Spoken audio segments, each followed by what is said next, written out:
to Math, Minecraft, and Computers, episode I25, Hexadecimal. Today we're going to learn about the hexadecimal number system, which is base 16. Welcome to my prototype world. This is a world where I try new things, build things from scratch, learn my imagination, let it run wild, and determine what we can do.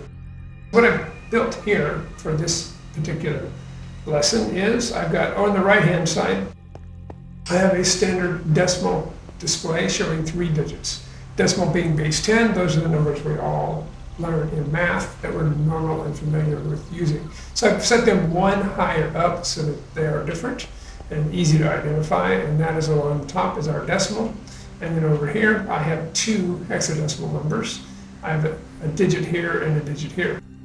I control the right-hand digit with the blue set of switches that you see here, and I control the left-hand digit with the yellow set of numbers here. So these are the binary numbers, 0, 1, 2, and 3. So that's 2 to the 0, 2 to the 1, 2 to the 2, and 2 to the 3. That I can set any number in, and they'll show up on the hexadecimal display there. For instance, I'll put a 1 on, and you can see over on the left, I get a 1 because I'm using the yellow. If I go to the blue, I get the same thing. So that's how this works. And it's a way to show.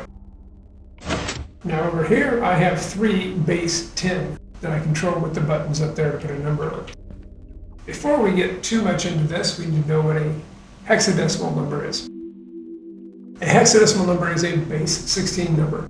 If you recall from the binary lesson that we did before, that means the number of symbols that you use to show a digit.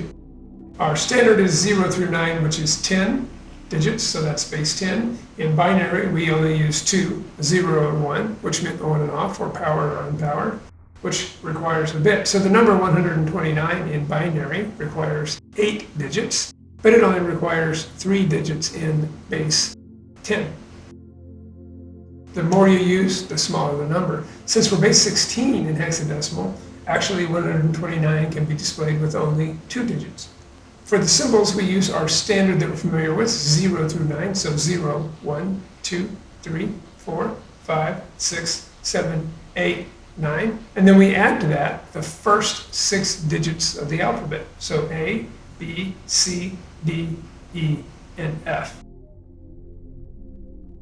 Just like binary or base 10, the right-hand side digit, or the furthest to the right, is the least significant digit, meaning it represents the smallest set, which we call ones in base 10. In this case, that is 16 to the 0, and of course anything to the 0 is 1. So we put a value on here, we take it times 16 to the 0 is 1, and that was on the right-hand side. So this digit, of course, can be 0 through F, any one of our 16, to represent any number from 0 to 15. We move over to the left one, and this is 16 to the first. So we then take our number on here times 16, and we add it on the number to the right, just like we did. For a third number, it is 16 squared. So 16 squared times the symbol that you see plus, and so forth, just like we did in binary. So if we want to look at that, we'll do a couple of these. First of all, I'll show you exactly how this may work. So we'll put on a number here, which is number 2 in binary, which is simply that switch. And you'll see that we get a 2 on the hexadecimal display there. That is the number 2 as well. And to make that equal here, I simply have to go here.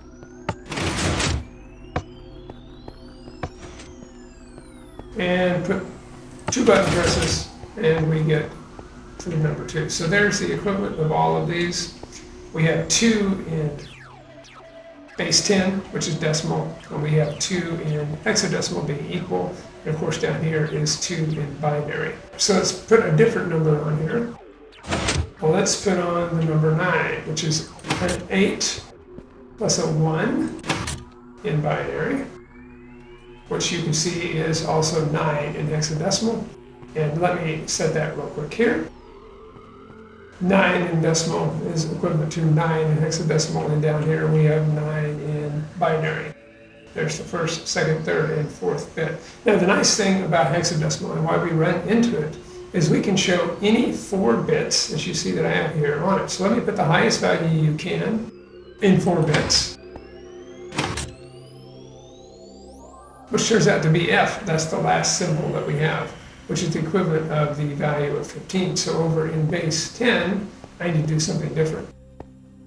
Just like in base 10, before I roll over to the next digit and move one to the left over here, I reach the last symbol that I have, which in our case is F, since we have 16.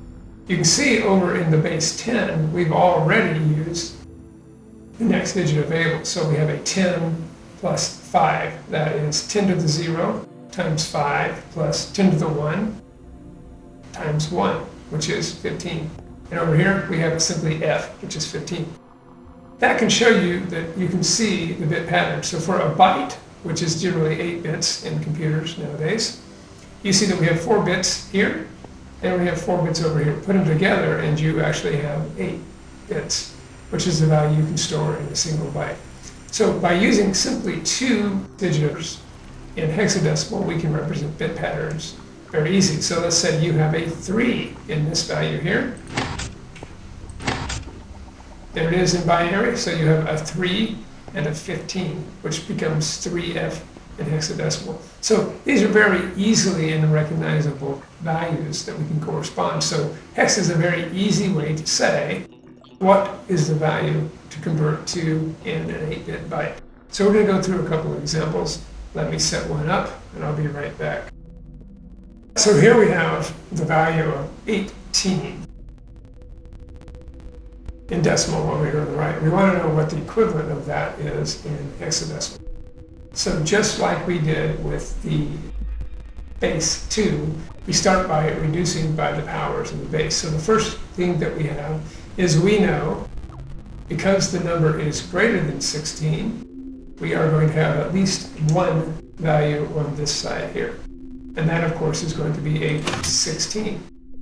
So we put a 1 there. 1 times 16, which is 16 to the 1, is 16, and then we subtract from it over here. 18 minus 16 gives us 2 left. So that means on this side we're going to need a 2.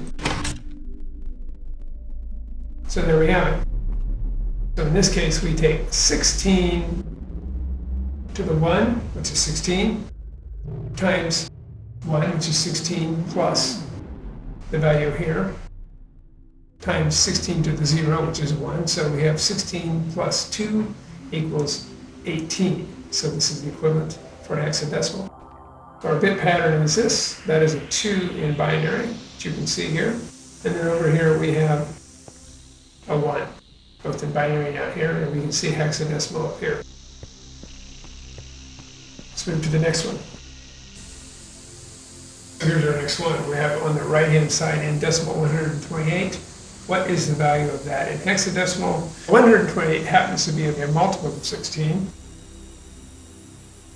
I know this because the multiples of 16 are 16, 32, 48, 64, 80, 96, 112, and 128. That means, to very simply put that over here, we simply divide 128 by 16, and we end up with 8. 8 times 16 is 128. So we put an 8 down here in our binary number, and that is it. So 128 in decimal is equal to 80, or 80, we would say, in hexadecimal. Next problem. Much more interesting number we're going to look at is now 75. On the right-hand side, we have 75 in decimal. What is it in hexadecimal? Well, we have to find out what number of 16s can go in there. So we divide 75 by 16, and we end up with the number 4. That means there are 4 16s, which goes over here. So we're going to put a 4 in this value here. Remember, we have 1, 2, 4 in binary. So there's the 4, and then of course we're going to subtract that, which is 64. 64 is the 16 is the multiple times 4. So we subtract 64, we end up with 11. What is 11? Well, because we have the value of 9, and then we go to 10 is A, 11 is B. How are we going to put a B on?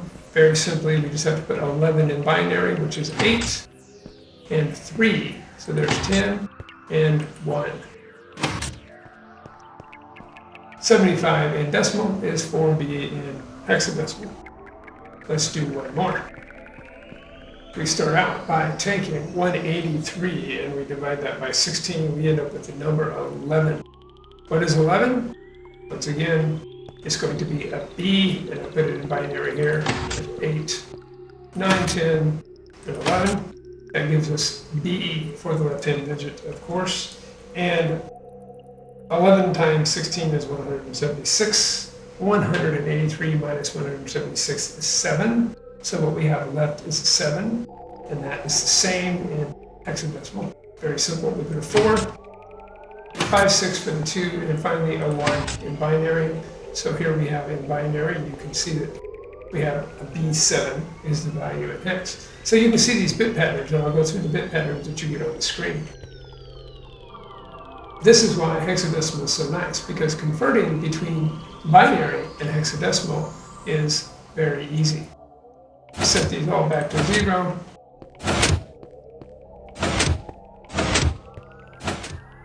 And we can look at any bit pattern that we see here. Let's say we want to have the value of 7. That's a 4 and 2 to 1, and that gives us a 7. And of course, in hexadecimal, that's 7. So we can easily look at this and say what it is. Let's go ahead and put on here an 8 and a 4, which is 12. That means we're going to have a C, because we go from 9, A is 10, B is 11, and C is 12. So 7C. So we can see easily between binary and hexadecimal. So let's go the other way. I'm going to put a value here in binary, off screen so you can't see it, and we'll see what it is. So our hexadecimal number that we want to put in binary is A5. So it's very simple to see that on the right 4 bits, you're going to put 5, and on the left 4 bits, you're going to put a 10. So what would you expect when we come back and take a look? Well, we have a 4 and a 1 for the left-hand side. There they are, a 4 and a 1, so 0, 1, 0, 1. Or from the right, 1, 0, 1, 0. That is a 5. Over here, we'd have a 10, which is an 8 and a 2. So we end up with 1, 0, 1, 0. And then the opposite of that, if you flip them, 0, 1, 0, 1. So A5 is exactly this number. So it's very easy to see an A is put here, and a 5 is put over here. Let's do another one. Let's pick a hex number. 96 in hexadecimal. What is that? Can you envision that in binary? On the right-hand side, we have a 4 and a 2. That is the middle 2 bits, so it is 0, 1, 1, 0. And on the left-hand side, we have an 8 and a 1. So there's the outside bits. So it is 0, 1, 1, 0. In binary, we have the number 0, 1, 1, 0 for 6. And we have 1, 0, 0, 1 for 9. Let's do one more. So here we have the hexadecimal number C and D. CD. Compact disc for those of us that are old enough to know what those are. What is D in binary? You have to think about that, right? D, you have to count it from 9. A is 10, B, 11, C, 12, D is 13. How are you going to put 13 on in binary? It's an 8 and a 5, right? 8, 1, 1, 0, 1. That is 13. 8 plus 4 is 12, plus 1 is 13. So 1, 1, 0, 1 is D. What about below it? If D is 13, C is 12. That is an 8 and a 4. So in binary, it is 1, 1, 0, 0. So our number is 1, 1, 0, 0, 1, 1, 0, 1. You can see it right here. 1, 1, 0, 0, 1, 1, 0, 1. The last one. Our number in hexadecimal is F5. Well, F is 15, and that is all bits on. It is an 8 plus a 4 plus a 2 plus a 1. So we know there's going to be 1, 1, 1, 1 on the left-hand side. The right-hand side, the least significant 4 bits, is a 5, which is a 4 and a 1. So we expect this to be 1, 1, 1, 1, 0, 1, 0, 1. And here it is. 1, 1, 1, 1, 0, 1, 0, 1. So it's very easy to go from binary back to hex. And that is why we use hex so much, because you can actually represent numbers very easily. For instance, an 8-bit number or a byte is simply 2 hex digits, one for each of the 4 bits. A 16-bit number is 4 hex digits. A 32-bit number, 8 hex digits, and even a 64-bit number is only 16 hex digits. So it's a lot easier to represent numbers. When you get into computers and you're doing a lot of internal low-level work in computers, you work in binary quite a bit, but hexadecimal makes it a lot easier to see. Displays like this, you can see, I can show the value of any 8-bit byte in simply 2 digits. This is all I need. The highest number we can have, 255, which you can see right here, turn these all on, is going to be F. So that is 16 times this value, which is 15, plus 15 is 255. So now we should be easily able to go back and forth between binary and hexadecimal, although it's pretty easy to go to decimal as well. But seeing that it's very easy to set any bit pattern that you want, there's actually only 16. You get so good at this, you just immediately see it in your head as time goes by. So what are all those digits? Let's just set this, and we'll set something that will show us all of those hex digits. Turn this switch on, and here we go. Starting with 0, and then we'll go to a digit. It's 8, and it'll always go back to 0, the way this mechanism works, so we can expect a 9 here. And then back to a 0, and the next digit up is, of course, an A. So we're just going to speed this up and let you see all of the hexadecimal numbers. Here we go. That is it for Math, Minecraft, and Computers episode I25. Hexadecimal, base 16. So now we know base 16, base 2, binary, and of course, the good old base 10, decimal. Hope you enjoyed. Hope you learned something. We shall see you soon. This is Roy, out.